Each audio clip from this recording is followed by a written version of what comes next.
Alright everyone, this is it, the biggest set of summons that I have done in a single session, 222 Ancient Shards. Of course, we've got the double rates active, so 16% chance for Epics, 1% chance for Legendaries. They also started a Champion Chase tournament to run alongside this as well, which is great, so we're going to get some extra rewards as well. And oh boy, here we go. I'm both nervous and excited at the same time. Let's get right to it. Here's the first multi. Alright, so, unlike the last summons, we should actually see a good amount of purple, because now we've got a 16% chance for epics. Okay, there we go. Taurus, and who's the Seeker? Seeker's a very solid epic. Taurus, little bit on the other side of the scale there, but that's okay. Alright, not the worst first pull at all, definitely can't complain. We're just warming up though, we still got a lot of shards to go. Alright, next up. So I have enough room to do most of the summons without having to clear my inventory. Oh, there we go. Luria. I actually built her up. She was one of the first epics that I built up because I needed some of her debuffs for some stuff earlier on before I had a lot of other champions. So she's not really too used, it seems like, but she's definitely not bad for what she does. Catacomb Counselor and a Defiled Sinner. So you guys see here, we're definitely starting to see more of those epics, unlike the summons without double rates where it seems to be much, much more rare. So, alright, we got 5 epics in the first 2 multis, definitely not bad. So, of course, you know, if we could get a couple legendaries, that would be great. But with the luck that I've had in my summons, I really, you know what, I still feel like I've got a ways to go, even if I get unlucky, before I can really say anything. Because I have had some absolutely crazy summons in the past. I mean, they have been insane. So, you know, whatever happens, happens. I kind of always like to see it that way, and if I get something great, that's fantastic. If I don't, you know what? I'm still happy to do the summons nonetheless. Oh, another Occult Brawler. Fantastic epic. Very nice. Ultimate Galek as well. I actually did not do testing on this guy when he came out. I know he was one of the Amazon Prime epics. I don't remember. Let's see here. He's got HP burn and... Okay. I don't remember his skill kit incredibly well. I don't remember if he was incredibly good or if he was just kind of average. So, but he is one of the Amazon Prime epics. An Occult Brawler, of course, is actually one of the epics where you really want to consider not using skill books on him because of one of his skills here. I believe it's this one right here, where you actually don't want the cooldown reduction on it. It's not terrible if you do book him. You know what? It's fine if you already did. But it's one of the few champions where it's actually worth considering not booking if you haven't already gone down that road before. Alright, here we go. So yeah, thanks to the increased... Ooh, Sinesha. Okay, she's a good epic. Karam. I actually don't remember Karam. I know I've gotten him before. He must not be too great if I don't really remember his skill kits. Let's see here. What does he have? Oh, he's got a poison, but it's 30% chance. You could boost that up a little bit with masteries. What else does he have? Okay. Oh, he deals damage from all poisons. I'm not too sure exactly how to feel about this, especially with kind of the way that poison really works right now. I know that there's a couple other champions that have that same effect right there. Sinesha, of course, is definitely a very, very good epic. One of the better epics in the game. She's got the AoE on her first skill. She's got a heal. Oh, she's got the equalize ability as well. Alright, let's keep it going.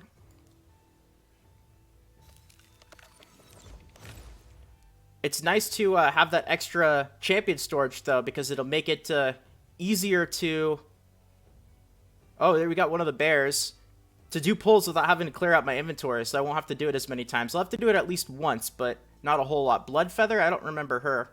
Let's see. Critical hit. Let's see. That's, you know how I feel about that. It's okay, but you're going to be gearing a lot of champions with crit anyway, so... this also has extra crit. Oh, it has the decreased defense, though, which is nice. And decreased speed. But it's the weaker version of it, and crit rate and faction crypts. Okay. And then the bears. Mr. Bear number 1, Ursine Ironhide. Increasing cooldown. I think this was he was one of the seasonal rewards from the battle pass. Alright, I also did not complete getting all of my skill crowns, because I had a feeling like I would get at least a couple of them from these summons, so I didn't want to go all out. Oh, yes, there we go, just as we're talking about it. All right, you know what's better than getting 1 Skull Crown is how about getting 4 of them, so I don't have to grind out 4 more Skull Crowns from the actual fusion. There we go. Scartorsis. Okay, this is wow, what a pull right there. Made my fusion life a lot easier, and I got a legendary at the end. Wow, a new legendary too. All right, there we go. Let's see. Attacks all enemies has a 30% chance of stealing a random buff from each enemy. Very interesting right there. What's the second skill? Ooh, that is a very nice buff right there. Places a 50% increased attack buff and a 30% increased crit rate buff on all allies for 2 turns, and you can get that down to a 3-turn cooldown. Just the increased attack part of that is really nice. It does also have the increased critical rate, which is generally not as useful as something like increased attack because you're going to be building a bunch of crit rate on champions anyway, but it's still something that you can definitely work around, and it's nice to have. And then we've got this ability here, removes all debuffs from all allies, then heals all allies. The amount of which ally is healed increases according to the number of debuffs removed. And then what's his ascended version? Oh, it fills their turn meter as well. Interesting. You can get that down to a 5-turn cooldown. Let's see where Ayumi Love puts Scartorsis. I know some of you guys have mixed opinions about Ayumi Love, and I agree there are definitely a decent amount of champions that I would move around a little bit. Okay, it's kind of like, you know, it's not the absolute best, but definitely in the good list for sure. So his skill kit seems pretty decent. Oh, he's got the speed aura in dungeons as well, which is good. Definitely not a bad aura at all. It's a 33%, which is very beefy. All right, well, we're off to a very good start. We got 4, or a quarter of the fusion out of the way, plus Scartorsis. All right, let's keep it going. Another Blood Feather. Lich. Oh, we're getting a lot of epics. Nizana is a very, very good epic. Kitus. Wow, we got 5 epics that pull. That's crazy. That's a very solid pull right there. Let's see. Nizana is very good. She's got AoE. I don't know if she's top tier, but she's definitely a solid epic, I would say. And then Blood Feather Lich. I don't remember this guy. What does he have? Decreased accuracy, increased defense, but it's only on him. He's got deplete turn meter and decreased speed. Okay. All right, let's keep it going. I know I have plenty of room before I have to sort out. Actually, I might not have as much room as I thought, but at least 1 or 2 more multis before I have to think about it.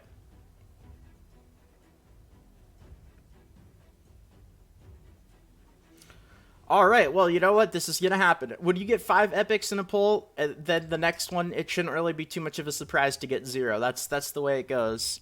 So nothing we can do about that. You know, no complaints with the pulls we've had so far.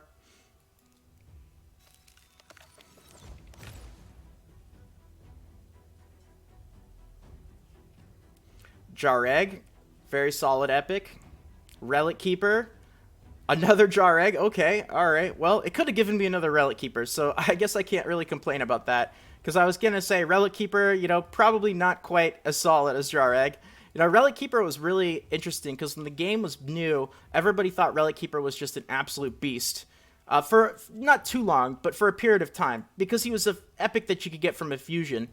But, you know, he's definitely not terrible when you're starting out. He has his places, especially for you know, people who are working on the fusion and the missions, but he kind of his potential really gets limited as you kind of develop your roster a bit more. All right, let's keep it going. That one took a second to load. Maybe that means it's loading legendaries. I don't know. I don't know if that's how it works, but Mausoleum Mage.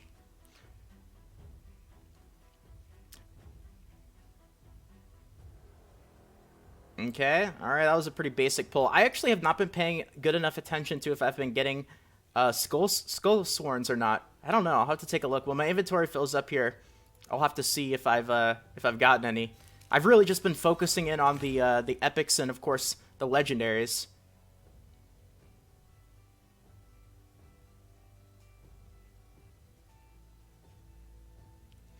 Horden, of course, Horden is very, very controversial because he was the first epic that they actually offered that you could just straight up buy him in a pack for something like $50, which was pretty ridiculous. That was a lot of controversy and drama when that happened. Those of you guys who are playing when the Horden drama was going around. You feel free to let me know, because I know that was a really big deal for a while. All right, let's keep it going.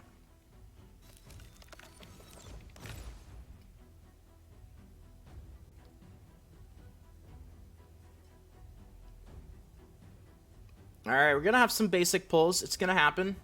Could still be a legendary. Oh, nope. We're going to get 10 rares. Hasn't happened too many times, so I can't complain. You know, this is like a pull that you're definitely going to see a good amount if you pull outside of the double rates. But now when we start pulling in the double rates, you're going to see a lot of epics all of a sudden.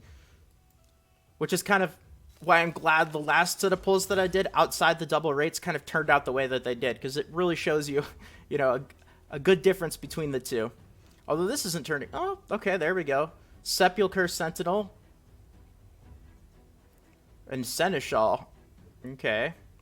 Now, she is very, very good. She's got that decreased attack. She also has increased defense and block debuffs. You can get that down to a 4-turn cooldown. Very, very good defense-based epic. She's newer. Absolutely a good one. It's Seneschal. I don't remember this guy. Oh, he's got Leech, which actually, you know what? Before I would kind of cast aside Leech, but after the changes with 1.14, might be worth taking a look at a lot of champions that had Leech before. Let's see here. Perfect Veil, Continuous Heal. What's his third ability? Counterattack, but it's this champion, of course. Not many champions have full AoE counterattack. All right, let's keep it going.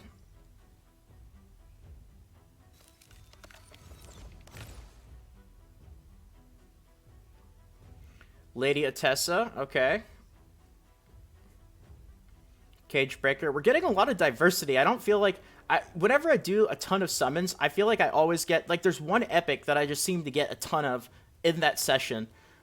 Like, I don't remember... It was one of the Barbarian girls. I just got a million of her in one of my summons, and it was kind of funny. There's so many epics in the game, but it still seems like, even in a single pull session, a lot of the times you see the same stuff over and over again.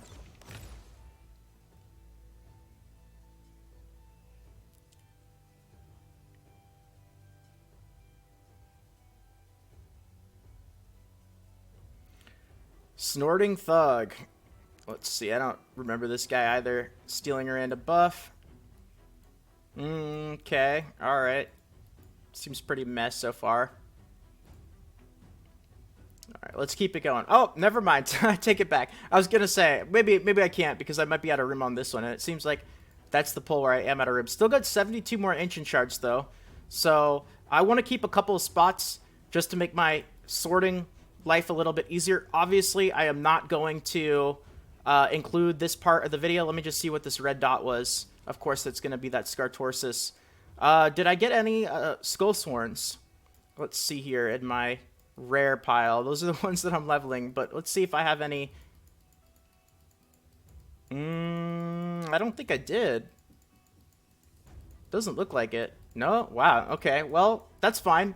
I think with the Drake, I don't know if I actually need any more if I use that Drake as part of the fusion. So I might actually be done. I don't know. I have not been keeping 100% great track of it right now because I've been so focused on these summons. So, all right, I'm going to sort my inventory here, make room to do those last 72 shards, edit this out, of course, and then we will, see how the rest of the summons go.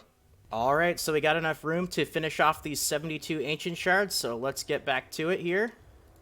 All right, still got 7 more multis.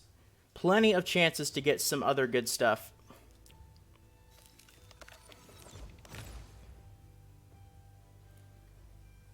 All right, another Seeker. Very interesting that we get back to the summons and we see another Seeker again because we saw one really early on. Definitely a very, very good epic, though. Absolutely worth building if you guys are still, newer, even intermediate player. He's a very solid arena champion because of his turn meter fill and the fact you can get a really large amount of speed on him. All right, let's keep it going. 6 more multis. We got a couple of singles that we can end things off with as well.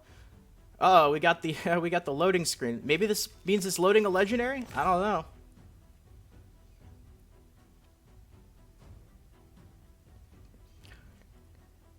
Maybe it's just loading rares, huh? Oh man. We got the loading screen tease for this. I don't know how to feel about that, but it's gonna happen, with 200 shards and the luck that I've had in my summons before. It's gonna happen.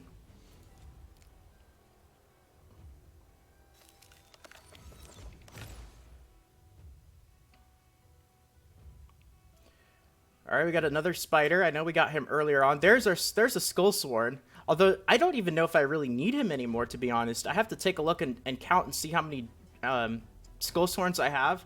And then the drake that I just got earlier counts as 4 of them. Missionary. Let's see, he's got a stun, provoke.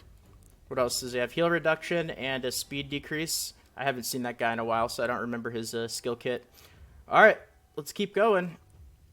I want to say that was the first skull swarm. There is a possibility, though, that I missed one earlier on. Somehow.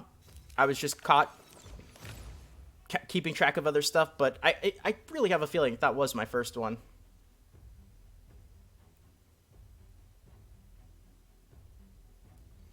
Shatter boats. Oh, there we go. Who do we get? Oh, no. Harvest Jack again. Oh, well, I have now received my second legendary where I have a total of 3 copies of them.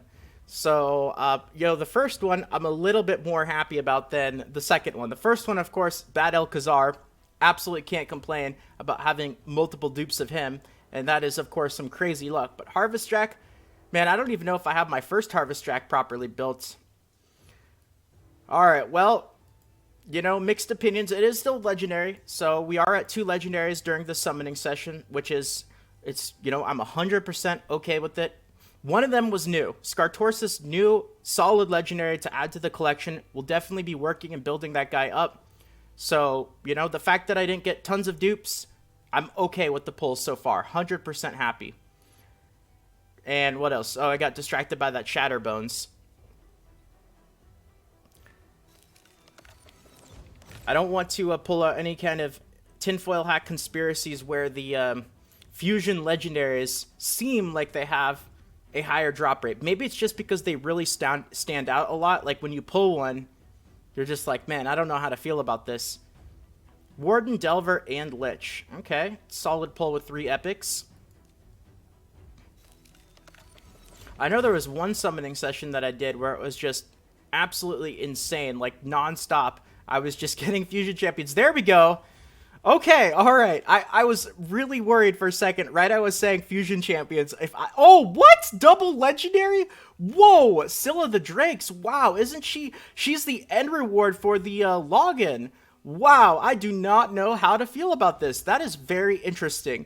I think that's the one word that I can really pull out of my head right now. Wow, what a pull. Double legendary. All right, well, I guess I can test her out early. I know we are going to be getting her. Everyone's actually going to be getting a copy of her in, I want to say, a little bit less than 60 days. Let me take a look here and see the login. Let's see, daily login rewards. Yeah, she is the 180-day login reward, and I have logged in every day, of course, so I'm at 121, so that means 59 days, and then a lot of people should actually be able to get her. But now we have her early, so we might be able to do some fun stuff there. And I know I got a Manaya as well. Another legendary that I do not have a copy of. Wow. All right. These have very quickly turned into, good pulls. Definitely not bad. But now they've turned into some amazing pulls. For 222 shards, and we still got a few to go, I am very, very happy with these results. Even with the Harvest Track. Wow.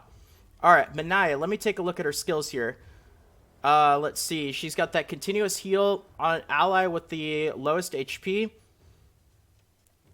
Let's see. Oh, this is the heals the champion for 10,000, just a flat out 10,000 HP.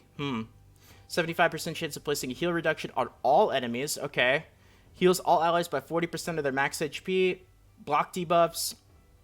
Okay. And then, oh, she's got the, if Coronar is on the same team. I know they introduced them both at the same time.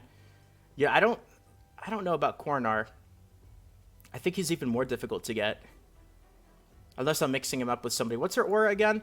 All battles by 19%. So that's a very strong aura right there. It is a lower percentage, but it applies to all battles, including some of the more important places to have speed, which is really nice. So definitely we'll be taking another look at her. And then, of course, Scylla the Drakes. She's got the decreased speed, decreased turn meter. She's got a stun on her second ability, and then revives an ally and places ally protection. And what's her passive again? Heals all allies by 10% of their max HP at the start of each turn. Also places a 30% increased speed buff on a random ally for 2 turns. That's an interesting passive. I guess you could build like a team with lots of defensive stats, like lots of HP, or just lots of defense and really take advantage of that passive a lot. Alrighty, well, that was a crazy pull. Oh, we've only got one multi, but that's okay. Crazy things could happen in the last 12 Ancient Shards. It already seems like they have. But let's see how we end things off here. Then we've got 2 singles to go as well. These have turned into some fantastic summons. Fane Cleric.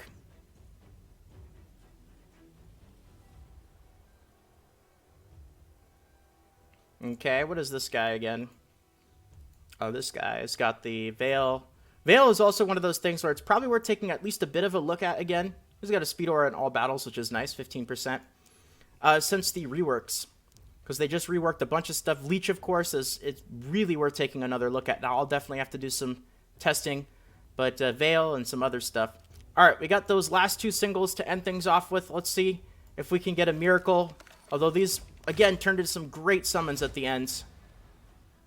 We got ourselves a Mystic Hand, and who will be the last champion from these 222 Ancient Shards?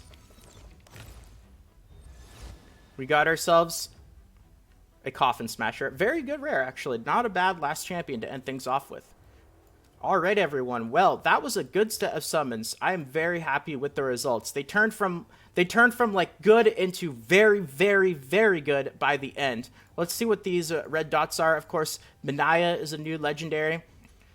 We got that Scylla the Drakes, who's also a new legendary, so we got her early. I don't think I got any new epics, right?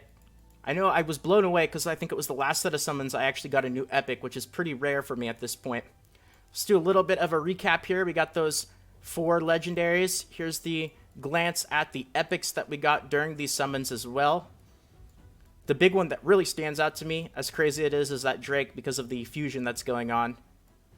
And yeah, I've already done some stuff with the rares, so that's not going to be an accurate representation of everything because I've used some to level up skills and whatnot. But again, great summons, can't complain, and I hope that you guys had fun watching my pulls. So let me know what you guys think. If you guys did summons, feel free to let me know how your summons went, how many shards you pulled, all that sort of stuff. Lots of fun stuff going on in Raid Shadow Legends. So, you know, I'm definitely in a good mood, and I hope that you guys have been enjoying the videos as of lately. But that is going to be it for today. So once again, thank you for watching. If you guys enjoyed these pulls, feel free to subscribe to the channel for more videos like this in the future. Consider leaving a quick like as well. It means more than you can imagine. And more Raid Shadow Legends videos should be popping up on the screen right about now. Feel free to check them out. But if not, until next time, have a great day, everyone. And this is Salt of the Salty Guild, signing out.